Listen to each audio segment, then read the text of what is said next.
ডিব্ৰুগড় লোকসভা সমষ্টিত দেখিবলৈ পোৱা গৈছে তিনিজনকৈ প্ৰাৰ্থীয়ে ইয়াত প্ৰতিদ্বন্দ্বিতা কৰিছে। ভাৰতীয় জনতা পাৰ্টী মিত্ৰজোঁটৰ ফালৰ পৰা প্ৰাক্তন মুখ্যমন্ত্ৰী সৰ্বানন্দ সোণোৱালে প্ৰতিদ্বন্দ্বিতা কৰিছে আৰু বিৰোধী ঐক্য মঞ্চৰ ফালৰ পৰা লুইনজ্যোতি গগৈ, আম আদমি পাৰ্টীৰ মনোজ ধানোৱাই প্ৰতিদ্বন্দ্বিতা কৰিছে। আৰু ভাৰতীয় জনতা পাৰ্টীৰ তৃণমূল পৰ্যায়ৰ পৰা ৰাজ্যিক পৰ্যায়লৈকে যিধৰণে দিনে ৰাতিয়ে ৰাইজৰ মাজত ৰাইজৰ সমস্যাৰ বুজ ল'বলৈ আগবাঢ়িছে, গোটেই কথাখিনি পাতিম। এইবাৰ ৰণকৌশল কেনেধৰণে আগবঢ়াব। মই বৰ্তমান উপস্থিত আছোঁ নাহৰকটীয়া সমষ্টিৰ বিধায়ক তৰুণ গগৈ বাসগৃহত আৰু তৰুণ গগৈৰ পৰা সমগ্ৰ কথাখিনি আমি জানিব বিচাৰিম। আপোনাক পোনপ্ৰথমে এনিভাৰত 24লৈ স্বাগতম জনাইছোঁ। ধন্যবাদ। হয়, যিহেতু সমাগত লোকসভা নিৰ্বাচন আৰু লোকসভা নিৰ্বাচনত ভাৰতীয় জনতা পাৰ্টী কিদৰে ৰণকৌশল আগবঢ়াইছে আৰু জানিব পৰা মতে নাহৰকটীয়া সমষ্টি যিহেতু আপোনাৰ নিজৰ সমষ্টি, এই সমষ্টিটোত ৯৯% ভাৰতীয় জনতা পাৰ্টীৰ পক্ষত আছে, কি জনাব এই ক্ষেত্ৰত? যোৱাকালি আমাৰ প্ৰাৰ্থী প্ৰাক্তন মুখ্যমন্ত্ৰী সৰ্বানন্দ ডাঙৰীয়া নাহৰকটীলৈ আহিছিলে আৰু আপোনালোকৰ সংবাদ মাধ্যমত নিউজ প্ৰচাৰ কৰিছে, আপোনালোক সকলো ভেনুত উপস্থিত আছিলে। প্ৰথম এখন মিটিং, য'ত মিটিঙৰ নামঘৰলৈ গৈছিল সেৱাকে, তাতে প্ৰায় ৫০০-৬০০ মানুহ তেখেতক আদৰিছে। তাত এখন মিটিং হোৱাই নাই, অকল আদৰিছে। ছেকেণ্ড মিটিঙলৈ গ'ল প্ৰায় ২৫০০ মানুহ, থাৰ্ড মিটিঙৰ ভেনুত প্ৰায় ৩০০০ মানুহ, লাষ্ট যোনখন মিটিং কেন্দুগুৰিত হ'ল প্ৰায় ৪,৫০০ মানুহ। তো মই ৫,০০০, ৩০০০, ২৫০০কৈ অকল প্ৰাৰ্থীক চাবৰ কাৰণে আমাৰ ২-৩টা পঞ্চায়তৰ মানুহ ওলাই আহিছে।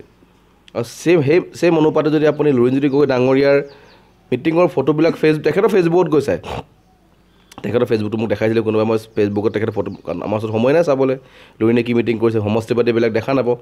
তেখেতৰ মই কোৱা কথা নহয়, তেখেতৰ ফেচবুকত গৈ চাওকগৈ, প্ৰত্যেকটো ভেনুত ক'ৰবাত ৫০, ক'ৰবাত ১০০, ক'ৰবাত ৭০, তেনেকৈ মানুহ আছে। হায়েষ্ট মানুহ যদি মই দেখা পাইছোঁ ২০০ পৰা ২৫০।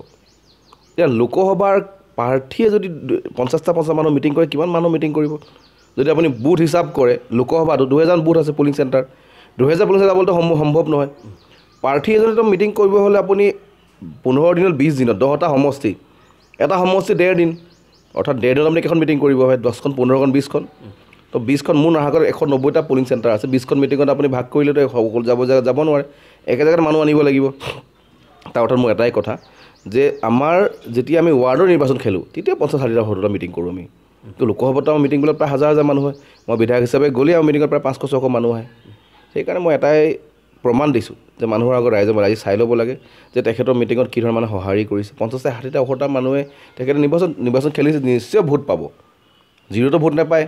কিন্তু ১৬ লাখ পপুলেশ্যন থকা এটা লোকসভাত নিৰ্বাচন হ'ব, পুলিং হ'ব, প্ৰায় ১৩-১৪ লাখ পুলিং হ'ব, স্বাভাৱিক ইমান সদায় হয়। ১৩-১৪ লাখ পুলিঙত ১-১.৫ লাখ, ২ লাখ, ২.৫ লাখ ভোট পাব, বাকী সকলো মনোজ ধানোৱাই ১ লাখ পাব, বাকী ১০ লাখমান আমাৰ সাংসদ ডাঙৰীয়া পাব। সেইকাৰণে মোৰ এটাই কথা যে ৰাইজে গম পাব লাগে যি দল জিকিব গৈ আছে, যোন দলে কাম কৰিছে, যোন দলে খিলঞ্জীয়া মানুহৰ কাম কৰিছে, মাটি পটা, ৰেচন কাৰ্ড, মানুহৰ অৰুণোদয় দিয়া, খিলঞ্জীয়া মানুহৰ কাৰণে সুৰক্ষা অনা, ৰাস্তা পদূলি, ডেভেলপমেণ্ট, ষ্টেডিয়াম বনোৱা, উন্নয়ন কৰা। নাহৰকটীয়াত আমি এথলেটিক ট্ৰেক বনাই আছোঁ, ছুইমিং পুল বনাই আছোঁ, এখন ITI কাম চলি আছে। এই কামবিলাকে আমি কি বাংলাদেশী মানুহৰ কাৰণে কৰিছোঁ নেকি? খিলঞ্জীয়া মানুহৰ কাৰণে কৰিছোঁ। স্বাভাৱিক আমাৰ স্থানীয় মানুহে এইবোৰ পঢ়িব, এইবোৰ খেলিব, খেলা ধূলা কৰিব। তো সেইকাৰণে যোনখন চৰকাৰে খিলঞ্জীয়া মানুহৰ কাম কৰিছে, সেই চৰকাৰ মানুহে থিয় দিছে আৰু থিয় আমি দিয়া দেখা পাইছোঁ। কিছুমানে অকল ডাইলগহে দিয়ে যে মই বাঘ হ'ম, দিল্লী যাম। দিল্লীত বাঘ চিৰিয়াখানাত থাকে, দিল্লীত মানুহ পাৰ্লিয়ামেণ্টত বহে, দিল্লীত বাঘে পাৰ্লিয়ামেণ্ট নাযায়, বাঘ দিল্লীত চিৰিয়াখানাত থাকে। সেইকাৰণে এইবিলাক কথা কৈ লাভ নাই, মানুহে অলৰেডি গম পাইছে। আৰু নাহৰকটীয়া সমষ্টিত প্ৰায় সকলো জেগাত যোৱাকালি নামৰূপত কংগ্ৰেছৰ প্ৰায় ৪০০-৫০০ যুৱকে যোগদান কৰিছে, খেলুৱৈ, ভাল পাঞ্জা খেলুৱৈ, ইণ্টাৰনেশ্যনেল ফুটবলাৰ, ভাল মানুহে কালি নামৰূপত যোগদান কৰিছে। কাৰণ এটাই কাৰণ যে সকলোৱে গম পাইছে সৰ্বানন্দ ডাঙৰীয়া, হিমন্ত বিশ্ব ডাঙৰীয়া, আটাইতকৈ ডাঙৰ কথা এবাৰ প্ৰধানমন্ত্ৰী নৰেন্দ্ৰ মোদী ডাঙৰীয়াই যি ধৰণে কাম কৰিলে বিগত ১০ বছৰত, সকলোৱে আকৰ্ষিত হৈছে আৰু সকলোৱে ভাৰতীয় জনতা পাৰ্টীত যোগদান কৰিছে। লুইনজ্যোতি গগৈ নিৰ্বাচনী প্ৰচাৰবিলাকত মাজে সময়ে শুনিবলৈ পোৱা যায় যে কাখনৰ প্ৰতি তেওঁ ৰাইজক যি ধৰণে বুজাবলৈ গৈ আছে, আৰু কাৰ প্ৰতি কিবা আপোনালোকৰ কিবা তেনেকুৱা আহিব পাৰে নেকি, বাধা আহিব পাৰিব নেকি? কা এটা আইন, যি অলৰেডি আইন হৈছে, আইনৰ বিৰুদ্ধে ছাত্ৰ সন্থাই সুপ্ৰিম কোৰ্ট গোচৰ তৰিছে। সুপ্ৰিম কোৰ্ট ডিচাইড কৰিব। এখন আইনজীৱিক আইন আছিলে, আমাৰ জাতীয় নায়ক সৰ্বানন্দ ডাঙৰীয়াই তাৰ বিৰোধ কৰিছিলে, ৬ বছৰ কেছ লাগিলে, জয়ী হ'ল, বাতিল হ'ল।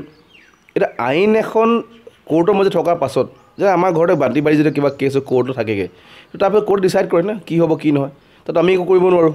তেনেকুৱা কাখন এতিয়া এখন আইন হয়, আইনখন আছে কোৰ্টৰ মজিয়াত।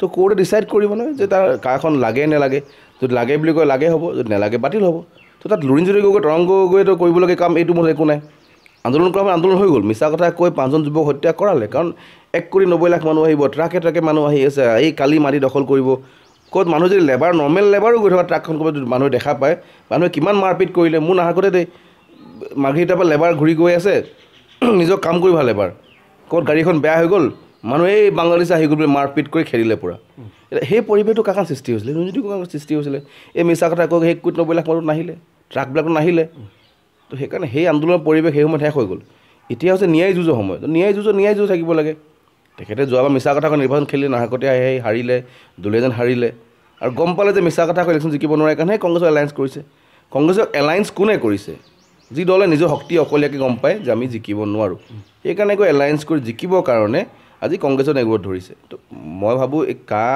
এটা নিৰ্বাচনীৰ ছিষ্টেম হ'ব নোৱাৰে নিৰ্বাচনত কোৱা কথা নহয় এতিয়া এখন আইনখন আছে সুপ্ৰিম কোৰ্টৰ মজিয়াত কেছত সুপ্ৰিম কোৰ্টে যি ডিচাইড কৰে তাৰ ওপৰত ভিত্তি কৰি যদি কোৰ্টে কয় নেলাগে চৰকাৰে লাগে বুলি ক'ব নোৱাৰে তেনেকৈ গৈ পিনে কাখন হ'ব আৰু CA অহা পাছতো কোনো মানুহে আবেদন কৰা নাই CAখনতো যদি আইন হৈ গ'ল আজি আইন হোৱাটো বহুত দিন হ'ল আইন হোৱাৰ পাছতো কি আমি ইয়াত বাংলাদেশী দেখা পাইছোঁ নেকি আহিছে নেকি নাহে কোনো আবেদনে কৰা অনলাইন পৰ্টেল আছে পৰ্টেল গৈ চালেই হ'ল মানুহে কিমান মানুহ আবেদন কৰিছে RTI মাৰিলেই হ'ল কিমান আবেদন কৰিছে তো চৰকাৰেতো RTI দিয়া হ'ব তো সেইকাৰণে এইবিলাক মিছা কথা কৈ ৰাজনীতি কৰাটো আজিৰ দিন সম্ভৱ সৰ্বানন্দ সোণোৱাল কিমান ভোটৰ ব্যৱধানত জয়ী হ'ব বুলি এনে আশা কৰে যোৱাবাৰ ৰামচন্দ্ৰ ডাঙৰীয়া প্ৰায় 3.5 লাখ ভোটত জয়ী হৈছিলে ব্যৱধানত জয়ী হৈছিলে তো আমি এবাৰ আশা কৰোঁ যিহেতু ডিব্ৰুগড় লোকসভা এটা সমষ্টিও বাঢ়িলে চাবুৱা যোৱাবাৰ আছিলে লখিমপুৰত এবাৰ ডিব্ৰুগড়লৈ আহিলে ৰাইজে ভাৰতীয় জনতা পাৰ্টীৰ কাম কাজবিলাক দেখা পাইছে মই ভাবোঁ 5 লাখ ভোটত তেখেত জয়ী হ'ব পাৰিব হয় এয়া আছিলে নাহৰকটীয়া বিধানসভা সমষ্টিৰ বিধায়ক তৰংগ গগৈ আৰু এক কথাত ক'বলৈ গ'লে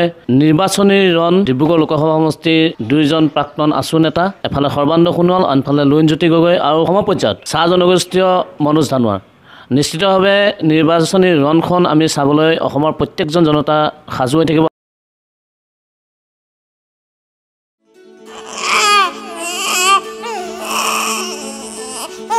অভিনন্দন আপোনাৰ এজনী ছোৱালী জন্ম হৈছে